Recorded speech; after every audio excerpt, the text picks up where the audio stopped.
നമസ്കാരം. മലയാളി വാർത്തയിലേക്ക് സ്വാഗതം. ADM നവീൻ ബാബുവിന്റെ മരണവുമായി ബന്ധപ്പെട്ട് നിർണായകമായ നീക്കങ്ങൾ, ഈ കേസിന്റെ അന്വേഷണവുമായി ബന്ധപ്പെട്ടുള്ള നിർണായകമായ നീക്കങ്ങൾ ഭാര്യ മഞ്ജുഷയുടെ ഭാഗത്തു നിന്നും ഉണ്ടായിരിക്കുകയാണ്. തുടരന്വേഷണം ആവശ്യപ്പെട്ട് ഭാര്യ മഞ്ജുഷ നൽകിയ ഹർജി കണ്ണൂരിലെ വിചാരണ കോടതി പരിഗണിക്കും. കുറ്റപത്രത്തിലെ 13 പിഴവുകൾ ചൂണ്ടിക്കാട്ടിയാണ് മഞ്ജുഷ ഹർജി നൽകിയിരിക്കുന്നത്. പ്രതി ഭരിക്കുന്ന പാർട്ടിയുടെ ഭാഗമായിട്ടും ശരിയായ തെളിവുകൾ ശേഖരിച്ചില്ലെന്നും പ്രശാന്തനിൽ നിന്ന് കൈക്കൂലി വാങ്ങിയെന്ന് വ്യാജ കേസ് നിർമ്മിക്കാൻ ശ്രമിച്ചു എന്നതടക്കമുള്ള പ്രധാന ആരോപണങ്ങളാണ് ഈ ഹർജിയിൽ ഉന്നയിച്ചിരിക്കുന്നത്. ശരിയായ അന്വേഷണം നടത്തിയാൽ വ്യാജ ആരോപണം തെളിയിക്കാൻ കഴിയുമെന്നും ഹർജിയിൽ വ്യക്തമാക്കിയിട്ടുണ്ട്. അന്വേഷണ പുരോഗതി ഉൾപ്പെടെ പ്രോസിക്യൂഷൻ കോടതിയെ അറിയിക്കും. കണ്ണൂർ ADM ആയിരുന്ന നവീൻ ബാബുവിന്റെ മരണത്തിൽ പുനരന്വേഷണം വേണമെന്ന കുടുംബത്തിന്റെ പുതിയ ഹർജിയിൽ എന്തായാലും കോടതിയിൽ പോലീസ് റിപ്പോർട്ട് സമർപ്പിക്കേണ്ടതായിട്ടുണ്ട്. പ്രത്യേക അന്വേഷണ സംഘം സമർപ്പിച്ച കുറ്റപത്രത്തിലെ പിഴവുകൾ ചൂണ്ടിക്കാട്ടിയാണ് കുടുംബം പുനരന്വേഷണം എന്ന ആവശ്യവുമായി രംഗത്ത് വന്നിരിക്കുന്നത്. Kannur judicial first class magistrate കോടതിയിലായിരുന്നു അന്വേഷണ സംഘം കുറ്റപത്രം സമർപ്പിച്ചത്.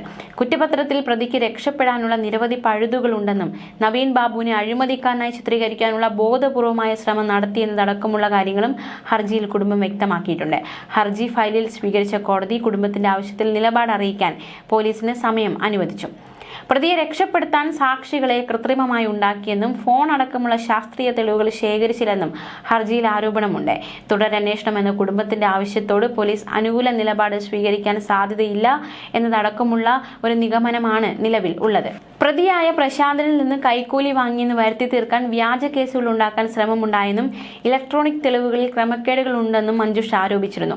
കൂടാതെ പ്രതി ഭരിക്കുന്ന പാർട്ടിയിലെ ഭാഗമായിരുന്നിട്ടും ശരിയായ തെളിവുകൾ ശേഖരിച്ചില്ല എന്നതടക്കമുള്ള ഗുരുതര ആരോപണങ്ങളാണ് ഈ ഹർജിയിൽ വ്യക്തമാക്കിയിരിക്കുന്നത്. പ്രത്യേകിച്ച് ഈ CDR, അതായത് കോൾ ഡീറ്റെയിൽ റെക്കോർഡ്, അതുപോലെ കൃത്യമായി ഇത് ശേഖരിച്ചിട്ടില്ല. മാത്രമല്ല വകുപ്പ് തല അന്വേഷണത്തിലെ കണ്ടെത്തലുകൾ പോലീസ് റിപ്പോർട്ടിൽ ഉൾപ്പെടുത്തിയിട്ടില്ല എന്നതടക്കമുള്ള കാര്യങ്ങൾ ഈ സ്പെഷ്യൽ ഇൻവെസ്റ്റിഗേഷൻ ടീമിന്റെ വീഴ്ചയായി തന്നെ കുടുംബം ചൂണ്ടിക്കാട്ടിയിട്ടുണ്ട്. ശരിയായ അന്വേഷണം നടത്തിയാൽ വ്യാജ ആരോപണങ്ങൾ തെളിയിക്കാനാകുമെന്നും മഞ്ജുഷ ഹർജിയിൽ വ്യക്തമാക്കുന്നുണ്ട്. എന്തായാലും നേരത്തെ ഈ കേസുമായി ബന്ധപ്പെട്ടുള്ള കുറ്റപത്രം സമർപ്പിച്ചിരുന്നു. കണ്ണൂർ ജില്ലാ മുൻ പ്രസിഡന്റ് PP ദിവ്യ മാത്രമാണ് പ്രതി എന്നാണ് കുറ്റപത്രത്തിൽ വ്യക്തമാക്കിയിട്ടുള്ളത്. ദിവ്യയുടെ അധിക്ഷേപത്തിൽ മനംനൊന്താണ് നവീൻ ബാബു ജീവൻ ഒടുക്കിയതെന്നതടക്കമുള്ള നിർണായകമായ കുറ്റപ്പെടുത്തലുകളാണ് ഈ കുറ്റപത്രത്തിലുള്ളത്.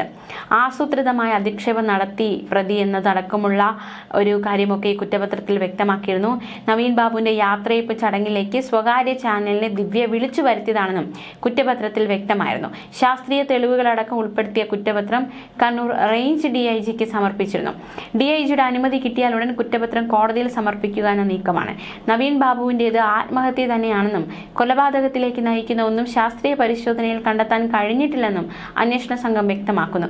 കേസുമായി ബന്ധപ്പെട്ട് നവീന്റെ കുടുംബാംഗങ്ങളടക്കം 82 പേരുടെ മൊഴി അന്വേഷണ സംഘം രേഖപ്പെടുത്തിയിരുന്നു.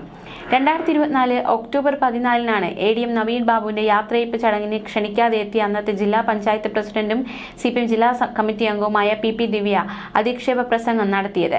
തൊട്ടടുത്ത ദിവസം ക്വാർട്ടേഴ്സിലെ ഉത്തരത്തിൽ നവീൻ ബാബു തൂങ്ങി മരിച്ചതായിട്ടാണ് കണ്ടെത്തിയത്. ഇതാണ് കേസ്. തുടക്കത്തിൽ അസ്വാഭാവിക മരണത്തിലായിരുന്നു. പക്ഷേ വൈകാതെ PP ദിവ്യക്കെതിരെ ആത്മഹത്യാ പ്രേരണത്തിന് പോലീസ് കേസെടുത്തു, അറസ്റ്റ് ചെയ്തു.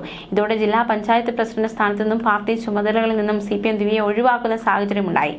ന്യൂസ് ഡെസ്ക് മലയാളി വാർത്ത.